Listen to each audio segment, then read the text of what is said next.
Nung kasalukuyan na po nagbibigay ng pahayag, si Vice President Judge Marbinay, panoorin po natin ito. Mahalal ng pangalawang Pangulo, lagi po akong tumatalima sa mga patakaran ng pagkahayag o transparency at pananagutan o accountability. Lagi kong ibinibigay ang aking buo at kusang loob na pakikipagtulungan sa mga investigasyon at iba pang aksyong opisyal ng ibang mga tanggapan ng pamahalaan. Sanay po akong humarap sa mga kaso na parang isinampa ng mga tinalo namin sa halalan. Pagkatapos ng halalan, kaso, yun ang pinagdaanan ko bilang na mayor. At nais kong ulitin na hanggang ngayon, wala po akong kaso sa Sandigan Bayan. Ngunit ang palakad sa pagdinig noong 12 ng Agosto, itong buwan nito, at ang pagdinig po kahapon, 26 ng buwang ito, lalo na ang mga binitiwang salita at inasal ni Senador Trillanes at Cayetano ay nagpapatunay lamang sa aking pangamba na ang investigasyon ng Senado ay isang politicized forum para hanapan kami ng criminal liability at hindi po yung tunay na dapat na mangyari yung in aid of legislation. Layunin po nilang tapunan kami ng kung ano-anong paratang at kasinungalingan. Kahapon po, dininig ang mga paratang ng isang tao na umamin na siya mismo ay tumanggap ng kickback mula sa isang proyekto ng pamahalaan. Nagdilihensya po siya. Noong nakaraang pagdinig, binigyang laya ang aming mga katunggali na magsinungaling sa kanilang sinumpang testimonya. Testimonya ng isang umamin na siya ay nangurakot at yung isa naman ay umamin na siya ay nagsinungaling at nanghula lamang sa halaga ng kanyang ibinibintang. Yan po ang klase ng mga testigong inihaharap nila sa taong bayan at ginamit nila para siraan ako at ang aking pamilya. O nga pala, ako po naman ay abogado. I was a practicing lawyer. Kitang-kita po naman ninyo na kapag yung testigo nila, kasi magkakasama po sila, leading questions, tinuturuan pa kung ano ang sasabihin. Pagka yung aming mga magpapaliwanag, sumagot ka, yes or no, yun lang. Tingnan naman ho ninyo ang itsura ng pagdadala ng investigasyon. Hindi po ako magtataka kung sa susunod pang mga araw ay magwawagayway ang mga taong ito ng mga peking logbook, ledger, cheque, at kung ano-ano pang dokumento laban sa akin. Katulad doon sinabi ng isa na yung pangalan daw niya ho doon sa ordinansya, peki daw yun. Ito na ho ang mga istilong sa malamang mangyayari pa sa kinabukasan. At hindi po ako magtataka kung bukas makalawa ay may mga magpapa-ambush me at ituturo na ako ang may kagagawan dahil iyan ang direksyon ng kanilang telenobelang testimonya sa Senado na napakasama ng pagkakasulat. At naalala ko tuloy, sabi sa akin, yung isang testigo, natatakot din daw sa kanyang buhay, nagtawan po sa gallery.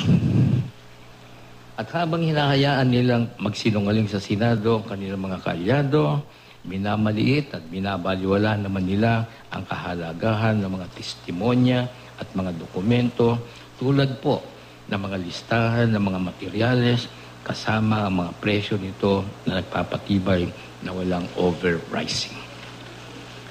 Sa loob po ng 6 na taon, 10 beses dumaan sa Komisyon on Audit o COA ang nasabing proyekto at wala silang nakitang anomalya dito.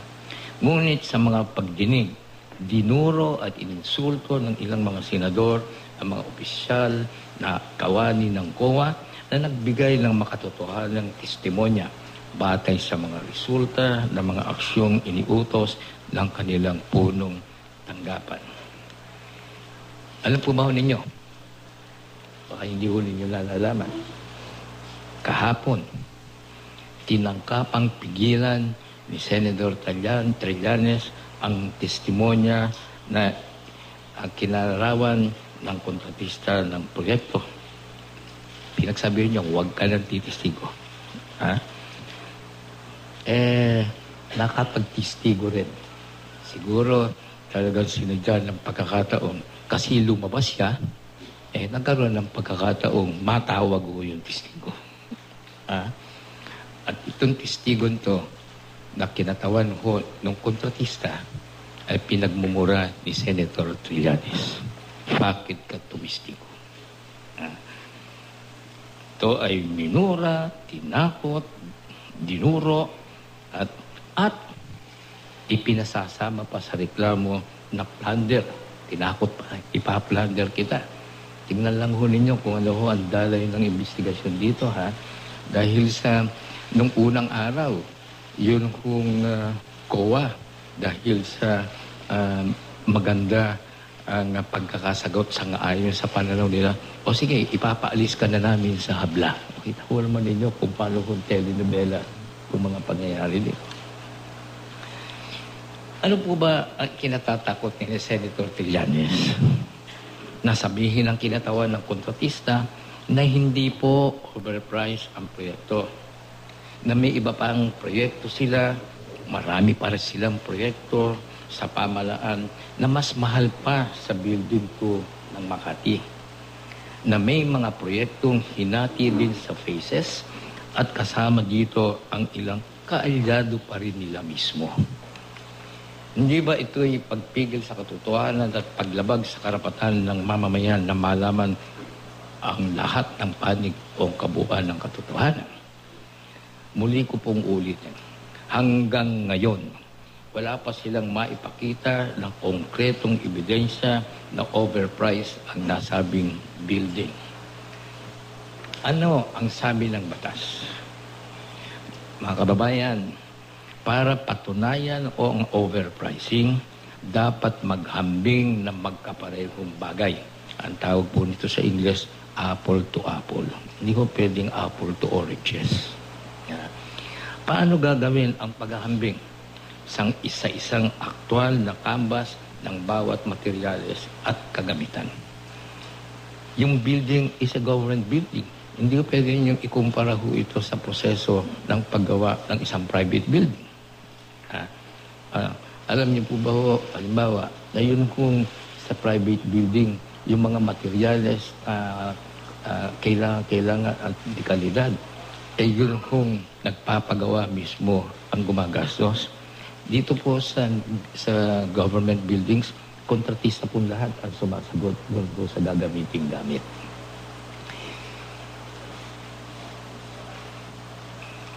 Ni minsan ay hindi pinakita sa investigasyon na sila ay gumawa ng nasabing canvas. Ang datos po mula sa National Statistics Office, yung NSO. O nga pala, huwag nyo lang ko kalimutan. Ang pinag-umpisahan po ng investigasyon, yung reklamo ni Atty. Bundal. So, ang datos po mula sa National Statistics Office na sinabing basihan ng reklamo laban sa amin ay meron pong nakasaad na limitasyon. Ayon po mismo sa NSO, batay sa building permit applications ang kanilang computation at hindi po actual na construction cost. Mga kababayan, hindi po ito paghahambing ng parehong bagay. Hindi akma ang testimonyang ibinigay ng sinasabing ekspertong ginamit nila. Si Mr. Cuervo, siya ay nagbigay ng market appraisal sa isang hypothetical building. Mga kababayan, hindi yan paghahambing ng magkaparehong bagay. Mismo ang ginagamit na handbook ni Senador Cayetano na hilig niyang magwagayway sa mga pagdinig ay nagsasabi, all buildings are assumed to have no basement except otherwise stated and are built on flat ground with normal soil conditions and minimal external work. The cost excludes land costs, professional fees, financial and legal expenses. Ito po ang nakalagay mismo sa Langdon Sea Handbook. Ang ibig sabihin, hindi ito paghahambing ng parehong bagay. Ang mga pagdinig ng Senado, halala ko pa rin yung winawagayway niyang ganun, na ito ba, sinunod ninyo? Teka muna, yung handbook na itinuturo mo, hindi ko kasama sa prosesong susundin ng COA. Doon po sa kanilang pag-aaral sa ginagastos. Di ba naalala nyo? Did you ever read this? Did you consider it? Wala po yun. May batas po, may proseso po na inilalahad kung ano ang magiging pamamaraan ng pag-iimbestiga. Ang mga pagdinig ng Senado ay ginagamit para bigyang laya ang mga gustong manira sa amin, ako at sa aking pamilya, at upang takutin at insultuhin ang mga nagbigay ng testimonya na salungat sa mga gustong marinig ng ilang senador. Bakit nila ngayong ginagawa ang paninira sa akin? Dahil sa impormasyon na malapit nang magsimula ang survey sa isang linggo, meron naman survey, gusto nilang maapektuhan ang kanilang mga paninira, ang suporta sa akin ng taong bayan, dahil bukod sa mataas na pagtitiwala sa akin, ako rin po ang nangunguna sa pinipiling mga taong magiging Pangulo sa darating na panahon. Ulitin ko po, mga kababayan. Una, ako at ang aking pamilya ay walang tinanggap na kahit anumang pera sa kahit anumang transaksyon sa lungsod ng Makati. Wala sa pagtatayo ng Building 2 o kahit ano pang gusali sa Makati. Sa mga kontratista at mga negosyante ng aming lungsod. At lalong-lalo na sa pagbibigay o pagluluto ng cake o kahit ano pa mang benepisyo para sa mga taga-Makati. Pangalawa po, ang pagtatayo ng Building 2 kasama na ang buong gastusin ay dumaan sa masusing pag-aaral at mga proseso na itinatagda ng batas, partikular na po dito ang General Procurement Act. Alam niyo po ba, yung pinalalaking phases, yung 4 phases o 5 phases, bago po gawin, may COA doon. Pagkatapos magawa, may COA doon. So, bawat yugto po ng phases na yun, nandun po ang COA. At okay naman po sa COA yung naging transaksyon. Pangalawa po, o pangatlo, ayon po sa talaan na dokumento ng lungsod ng Makati, ang buong proyekto ay pinagdaanan ng Konseho ng Makati ng budget sa loob ng 5 taon. Pinaliliwanag ng malinaw na kinatawan ng Makati na lahat ng pondo ay may kaakibat na ordinasya na ipinasa ng Konseho ng Makati. Sa maraming pagkakataon ng pagdinig sa komite, sinabi din na ang isang malaking proyekto ay hindi kayang ponduhan sa 1 taon. Kaya ito meron bang, yung home phases nito, ang unang kong tinitingnan ay yung may pondo ba o wala. Kaya kung meron kailangan doon certificate of availability of funds. Kung walang pondo, paano mo yun? Pero ito ko sa simula't simula, meron kong estimated cost of the project. Sa makatwid, ay ipinatutupad sa iba't ibang yugto o phases na kayang pondohan ng lungsod. Ito, ulitin ko, ay subject to availability of funds. Ayon sa prioridad ng isang local government unit, may mga gastusin na kailangan ding tugunan. Hindi lang naman po ito ang aming tinutugunan, yung pagtatayo ng building. O lalo na kayo mga taga-Makati. Yung bang makapag-deliver ng dekwalidad na programang pang-edukasyon, pangkalusugan, social services, personal services, operating expenses, na bukod po dun sa capital outlay na gagastusin po dun sa gusali.